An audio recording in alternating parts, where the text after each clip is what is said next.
हर बात सहनी है। वृंदावन वास अगर आपका सही सुविधा से हो रहा है तो कृपा मनाओ और चुपचाप नाम जप करते हुए पूरा समय नाम जप में और नाम जप करते हुए जो सेवाएं हो, बहुत करुणा है श्री जी की। नहीं, पग पग पर विघ्न, वृंदावन वास कठिन मोहि माई, क्योंकि वास मात्र से दुर्लभ गति प्राप्त हो जाएगी। वास मात्र से क्षमा वात्सल्य आद्यई रति महित वृंदावन निजई, क्षमा और वात्सल्य के गुणों से भरा हुआ वृंदावन, जो वृंदावन का आश्रय ले लेता है, माता की तरह उसके सारे अपराधों को क्षमा करके प्रियालाल की प्राप्ति करा देता है। चलते हैं श्रीमद् भागवत महापुराण, जिसमें प्रसंग चल रहा है भगवान परमहंस श्री सुखदेव जी महाराज नीचे के लोकों का वर्णन कर रहे हैं। सबसे भूमि से प्रथम जो लोक आता है वो अतल लोक है। ये मृत्यु लोक के बाद सीधे जो लोक आता है नीचे, वो अतल लोक है। इसमें मैदानों का पुत्र राज्य करता है, यहां का वो राजा है। वो 96 प्रकार की माया रच करके सबको सुख प्रदान करता है अपनी प्रजा को। 3 प्रकार की महासुंदरियों की रचना उसने की जम्हाई के द्वारा, स्वैरिणी, कामिनी, जो अन्य वर्णों के पुरुषों से, बहुत पुरुषों से समागम करती है, पुष्चली जो अत्यंत गंदे स्वभाव की, और सब सुंदरियां। उस लोक में रहने वाले पुरुषों को हाटक नामक रस पीने को मिलता है, जिसके पीने पर 10,000 हाथियों का बल प्रकट होता है, महान बलशाली। और वो स्वैरिणी, कामिनी, पुष्चली, इनमें आसक्त चित्त होकर के व्यतीत करते हैं पूरा जीवन। वहां के लोगों का अच्छे अच्छे पदार्थ खाना, अच्छे अच्छे पेय पदार्थ पीना और बस भोग वासना में लगे रहना। सब सुविधाएं माया के द्वारा, 96 प्रकार की माया जानने वाला सब सुविधाएं अपनी माया से प्रकट करता रहता है। मैदानों का पुत्र विमान में भरकर बस भोगों में पूरा जीवन व्यतीत कर देते हैं। यहां जितने लोग रहते हैं इस अतल लोक में, इनको सुंदर सुंदर औषधियां, रस, पान, विविध प्रकार की भोग सामग्री, और इनके सब पदार्थ दिव्य होते हैं। यहां जितने लोग होते हैं, किसी को ना तो मानसिक कभी रोग होता है और ना शारीरिक रोग होता है। मानसिक रोग, व्यर्थ का चिंतन, जलन होना, डिप्रेशन आना, शारीरिक कोई रोग नहीं होता। यहां किसी के झुर्रियां नहीं पड़ती, किसी के बाल नहीं पकते, यहां किसी को बुढ़ापा नहीं आता, यहां किसी की देह की कांति नहीं जाती, किसी के शरीर में दुर्गंध नहीं आता, किसी के पसीना नहीं चूता, किसी को कभी थकावट नहीं होती, कभी शिथिलता नहीं आती, आयु के साथ शरीर की अवस्थाओं का बदलना नहीं होता कि अब जवान अब बूढ़े, ऐसा नहीं होता। यहां सब जवान, सब स्वस्थ, सब सुंदर, शक्ति संपन्न और सुगंधित, शरीर से सुगंध आए। यहां मृत्यु केवल होती है भगवान के सुदर्शन चक्र से। सुदर्शन चक्र का ऐसा भयंकर रूप होता है कि जो इनकी स्त्रियां होती हैं उनका गर्भस्राव हो जाता है केवल आवाज मात्र से। विनाशकारी भगवान सुदर्शन चक्र से इन सबका लय करते हैं। तो अपने यहां भी भगवान से ही तो होता है। जैसे वहां सुदर्शन चक्र से हो तो भूमंडल में जो होता है वो काल भगवान से होता है। काल भगवान का स्वरूप है, काल सबको नष्ट कर रहा है। अतल लोक के नीचे है वितल लोक। इसमें भगवान महादेव जी के पार्षद रहते हैं भूत गणों के सहित, और हाटकेश्वर नाम के महादेव का यहां पूजन होता है। भगवान शिव भवानी जी के साथ यहां विराजमान रहते हैं, उनके पार्षद भूतगण आदि। दोनों के तेज से एक हाटक नाम की श्रेष्ठ नदी निकली है, पार्वती जी और भगवान शंकर के तेज से। वो प्रज्वलित अग्नि के समान जो नदी बह रही, ऐसा लगता प्रज्वलित अग्नि है, तेजोमय जल। और जो वहां जल के नीचे जमा हुआ होता है हाटक नाम का दिव्य सोना होता है। ये बहुत दिव्य है। उससे बने हुए आभूषण सदैव चमकते रहते हैं, कांतिमान रहते हैं। तो वहां जितने भी भूतगण और वासी हैं बीतल लोक में, वो सब इसी सोने के आभूषण आदि धारण करते हैं। वहां महादेव जी, भवानी जी और उनके पार्षदगण ये बीतल लोक में रहते हैं। बीतल लोक के नीचे है शुतल लोक। इसमें महायशस्वी पवित्र कीर्ति विरोचन पुत्र परम भागवत बलि जी महाराज रहते हैं। शुतल लोक में भगवान ने इंद्र का प्रिय करने के लिए अदिति के गर्भ से वामन अवतार धारण किया था। और इनसे 3 पग पृथ्वी मांगी थी। बलि जी ने दिया भी। भगवान ने पूरा लीला चरित्र तो आगे है। भगवान ने बांधना चाहा बलि जी को, लेकिन प्रेम बंधन में स्वयं बंध करके आज भी सुतल लोक में निवास करते हैं। जैसी बलि जी को संपत्ति मिली वैसी इंद्र के पास है ही नहीं। परम पूज्यतम महामहिम भगवान आज भी निर्भयता पूर्वक बलि को निर्भय प्रदान करने के लिए द्वार में खड़े हुए वामन भगवान के रूप में सुतल लोक में। परमात्मा भगवान वासुदेव को भूमि दान किया तो भगवान स्वयं द्वारपाल बन खड़े हैं, और सुतल लोक का ऐसा ऐश्वर्य कि देवराज इंद्र के पास नहीं। ये तो हुआ नाशवान, लेकिन अविनाशी भगवान स्वयं प्रतिपल दर्शन दे रहे हैं। और महिमा विख्यात महाभागवत बलि की, भला भगवान से जुड़ जाने का केवल सुतल लोक ही फल होगा क्या? यस्य हावाव क्षुत पतन प्रस्खलनादिषु विवशः शक्रन नामाभिग्रहण पुरुषा कर्म बंधन मंदसा विधुनोति यस्य हैव प्रतिबाधनम मुमुक्षोन न्यथैवोपलभन्ते। कह रहे हैं जिन भगवान का गिरते छींकते फिसलते समय एक बार भी बोल दे कृष्ण गोविंद हरि, उसके कर्म बंधन कट जाते हैं। तो जिन्होंने अपना सर्वस्व बलि ने दे दिया, उनको केवल सुतल लोक की संपत्ति मिलेगी क्या? नहीं, सारे कर्म बंधन कट गए। भगवान की उनको निरंतर सानिध्य प्राप्ति हुई। जो भगवान का आश्रय ले लेते हैं, अपने आप को भगवान को समर्पित कर देते हैं, तो लोक लोकांतर के सुख तो ऐसे ही ब्याज में समझो, मूल तो उन्हें भगवान का सानिध्य मिलता है, भगवत स्मृति मिलती है, परम पद प्राप्त होता है। अतएव संयमी भक्त कभी भगवान से इन लोकों के सुख नहीं मांगते। वो भगवान से भगवान की प्राप्ति चाहते हैं। सदैव आपको देखता रहूं, आपकी सेवा करूं, आपके सानिध्य में रहूं, यही फल। भगवान ने यदि अपने आप को ना दिया होता और केवल ये सुतल लोक का माया में ऐश्वर्य दिया होता, तो हमें लगता कि भगवान ने ठीक नहीं किया, क्योंकि विस्मृति कराने वाले भोग दे दिए। लेकिन ये देने पर भगवान द्वारपाल बन करके वहीं विराजमान हुए। हर समय बलि जी महाराज भगवान का दर्शन करते हैं। जिस समय कोई और उपाय न देखकर भगवान ने याचना के लिए सर्वलोक महेश्वर होकर बलि के सामने भिक्षुक बन करके गए, तो इस महापुरुष ने शरीर सहित संपूर्ण दान कर दिया। भगवान ने 2 पग में सब ब्रह्मांड नाप लिए। कहा तीसरा पग कहां? तो उनका प्रभु 2 में संपत्ति नापी, तीसरे में संपत्तिवान को नाप लीजिए। और कैसे भगवान वरुण पास में, जिसमें प्रतिपल महान कष्ट है, उसमें बांधा था बलि जी को। ऐश्वर्यशाली इंद्र को बना दिया, पर कार्य सिद्ध बलि का किया। बलि को भगवान मिले, इंद्र को त्रिभुवनपति मिला। क्या? इसलिए बुद्धिमान वही है जो भगवान का भजन करके भगवान की भक्ति मांगे, भगवान का भजन मांगे, भगवान की दास्ता मांगे, भगवान से भोग सुन के ना मांग ले। इस नया स्वप्न है, ये कुछ नहीं। प्रहलाद जी जब देखा कि भगवान ने हिरण्यकश्यप को मार दिया है, तो प्रभु ने कहा वरदान मांगो। तो यही मांगा था कि प्रभु मेरे हृदय में कोई अन्य कामना नहीं हो, सदैव आपकी सेवा। भगवान से भक्त कभी ये नहीं मांग सकता कि आपको मैं भूल जाऊं और भोगों की प्राप्ति कभी स्वीकार नहीं कर। वो भक्त ही नहीं जो भगवान को भूलकर भोग मांगता है। बड़े महानुभाव महाराज बलि जी, भगवान की उनके ऊपर बड़ी कृपा। सारी वासनाएं शांत हो गई बलि जी की, निरंतर भगवान के दर्शन और सानिध्य में रह रहे हैं। इनका चरित्र आगे 8वें स्कंध में आएगा। भगवान आज भी हाथ में गदा लिए सुतल लोक में राजा बलि के द्वार पर खड़े रहते, द्वारपाल बले। एक बार दिग्विजयी रावण बड़े घमंड में भरा हुआ सुतल लोक में दिग्विजय करने के लिए पहुंचा। भगवान ने एक पैर की ठोकर मारी, लाखों योजन दूर गिरा, जाकर के दरवाजे के अंदर ही नहीं घुसा, सुतल लोक में ही नहीं घुसने दिया। आज भी भगवान द्वारपाल बने विराजमान है।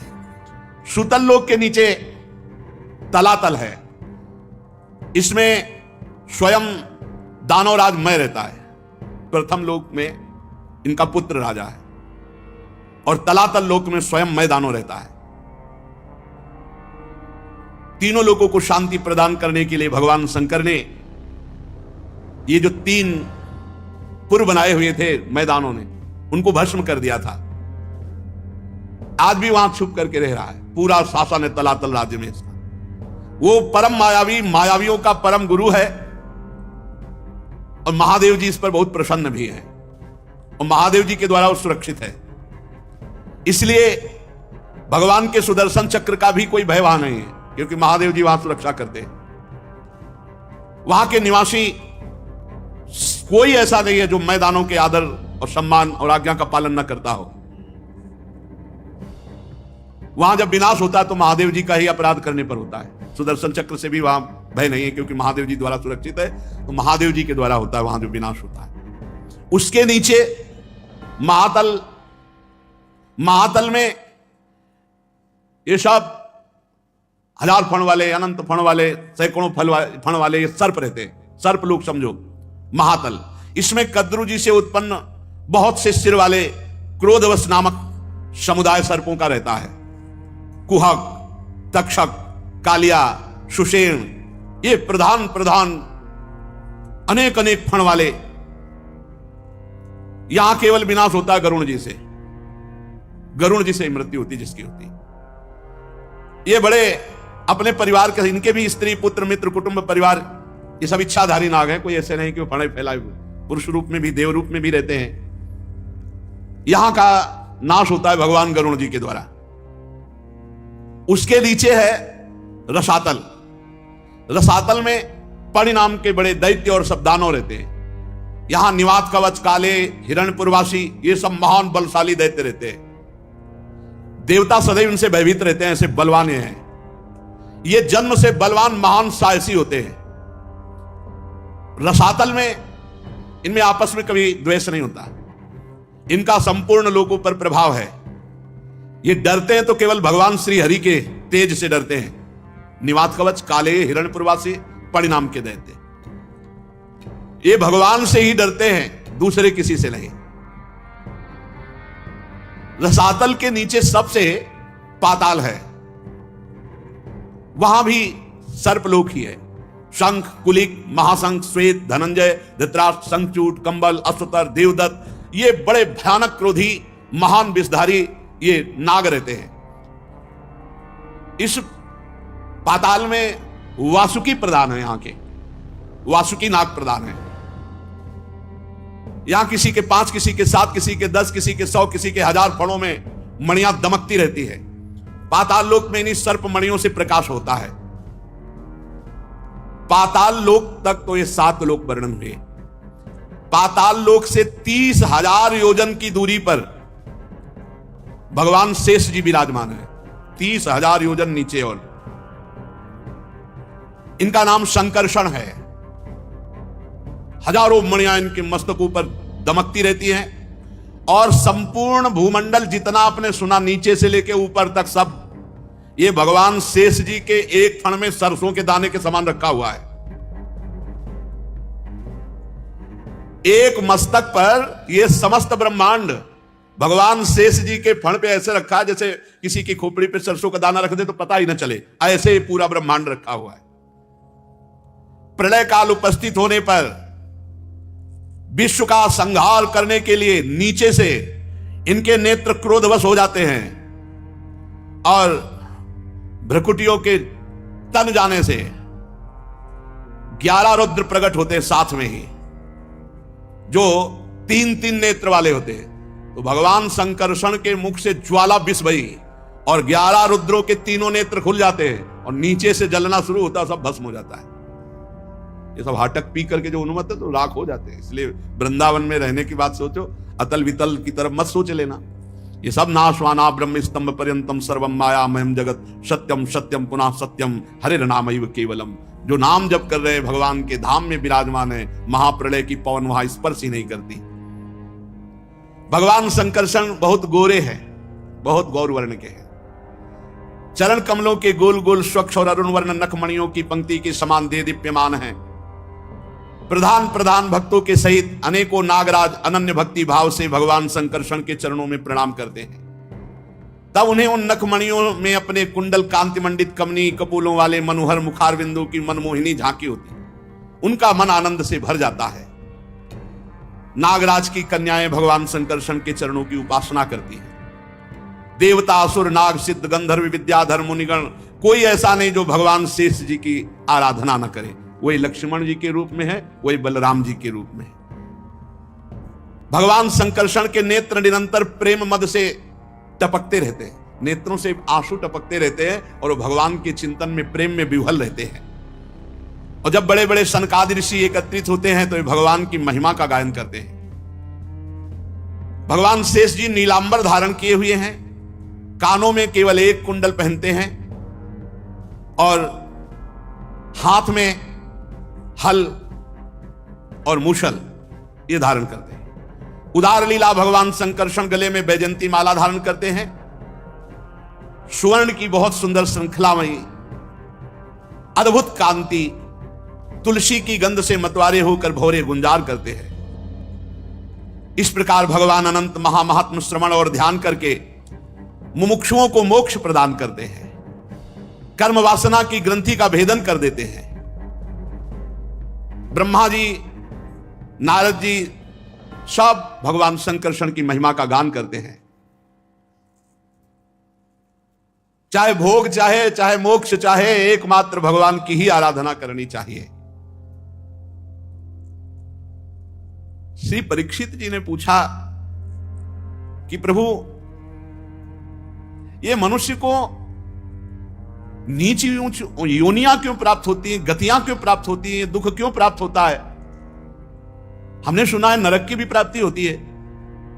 तो श्री सुखदेव जी ने कहा, राजन, ये जो तुम लोक लोकांतर में उत्तम मध्यम नीच गतियां देख रहे हो,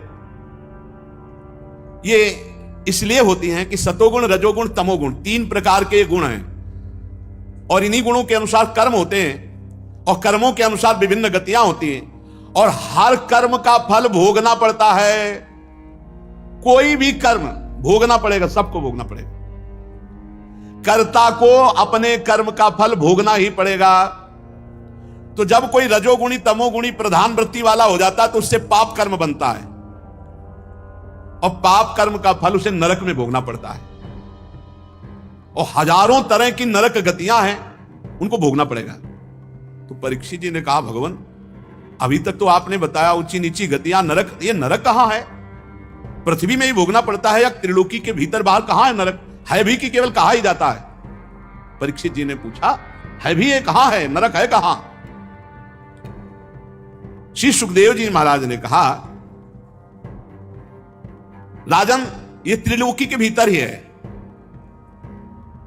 ये पृथ्वी से नीचे जल के ऊपर दक्षिण दिशा में विराजमान है। ये पृथ्वी लोक में दक्षिण दिशा में पृथ्वी से नीचे जल के ऊपर विराजमान है। उस नरक लोक में सूर्य भगवान के पुत्र पितृराज भगवान यमराज का शासन है और वो अपने यमदूतों के साथ, यमगणों के साथ रहते हैं। जो भगवान का भजन नहीं करते, शास्त्र विरुद्ध पापाचरण करते हैं, भगवान यमराज के दूत जबरदस्ती उनको मारते पीटते हुए यहां लाते हैं और उनके दुष्कर्म पाप कर्म का फल उनको भोगना पड़ता है। प्रधान 21 हैं। प्रधान का मतलब होता है, जैसे भारत में उत्तर प्रदेश, तो अब उत्तर प्रदेश हुआ प्रधान। अब इसमें कितने जिले हैं, कितने इसमें कस्बे हैं, नगर हैं, गांव हैं।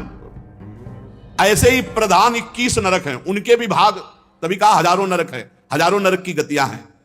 श्रुतया सहस्त्रशः प्रधान नरक, ये ऐसे जैसे प्रदेश का ऐसे है। ये तामिस्त्र, अंध तामिस्त्र, रौरव, महारौरव, कुंभीपाक, कालसूत्र, असिपत्रवन, सूकरमुख, अंधकूप, क्रमी भोजन, संदंस, तप्त सुरमी, वज्र कंटक, सालमली, वैतरणी, पूयोद, प्राणरोध, विशसन, लालाभक्ष, सारमे यादन, अवीची, अयहपान, क्षार करदम, रक्षोगण भोजन, शूल प्रोत, दंद सूक, अवट निरोधन, पर्यावर्तन, सूचीमुख। 28, 21 वो प्रधान, 7 ये, 28 ये प्रधान हैं। जैसे एक जेल है और उसमें किलोमीटरों में है और उसमें कहीं अलग अलग अलग सब, तो ऐसे ही एक नरक में हजारों नरक, प्रधान ये 28 है। अब इनमें कौन कहां ले जाया जाता है? जो पुरुष दूसरों का धन बेईमानी से अपहरण करता है, या दूसरे की संतान का अपहरण करके धन, या दूसरे की स्त्रियों का अपहरण, उसे अत्यंत भयानक यमदूत काल पास में बांधकर घसीटते हुए, मारते हुए तामिस्त नरक में गिराते हैं। इस अंधकार, इस नरक में अंधकार ही अंधकार, कुछ दिखाई नहीं देता। अपने आप डंडे चलते हैं, इसमें पता नहीं चलता कहां से चल रहे हैं, और इतनी भयानक आवाजें आती हैं कि लघुशंका सोच कर देता है। और डंडा ऊपर से चलते हैं और अंधकार ऊपर से रहता है, इतनी मार पड़ती है कि मूर्छित होता, पर मरना वहां है नहीं। रात दिन डंडे ही चलते रहते हैं। जो दूसरों का धन अपहरण करते हैं, दूसरों का संतान अपहरण करते हैं, जो दूसरों की स्त्रियों का अपहरण करते हैं, उनको भयानक तामिस्त नरक में गिराया जाता है, जहां अंधकार ही अंधकार है। खाना पीना तो कोई, यहां जेल में भारत की तो कम से कम खाना पीना तो मिल जाता है, वहां खाना पीना नहीं, वहां डंडा ही चल रहा है। और अंधेरे में ऐसी ऐसी आवाजें कि भयभीत होकर मलमूत्र का त्याग करता है, और इतनी मार पड़ती रहती है निरंतर कि मूर्छित होता रहता, फिर होता, फिर मूर्छित, मरना है नहीं वहां। बोले कितने दिन की सजा हुई? बोले 1 कल्प की। बोले कैसा बोल रहे हैं भला, छोटे मोटे पाप की 1 कल्प? तो 5 मिनट यहां पाप करते हो आजीवन कारावास मिलता है नहीं, और फांसी की सजा मिलती है कि नहीं मिलती? 5 मिनट के अपराध से। दूसरा, जो किसी को विश्वास दिलाकर धोखा दे देता है, जैसे कभी तुम्हारे को कोई रास्ते में मिला, भाई रात हो रही, हम आपके घर आज शरण ले सकते हैं क्या? आप उनको भगवान की तरह उनको रखो, कहीं धोखेबाजी नहीं होना चाहिए। विश्वास सबसे बड़ी चीज होती है। कोई कभी कैसी परिस्थिति में माता बहन कोई भी मिल जाए, अगर उसको आप शरण दे दें तो विश्वासघात नहीं होना चाहिए, नरक की प्राप्ति होगी।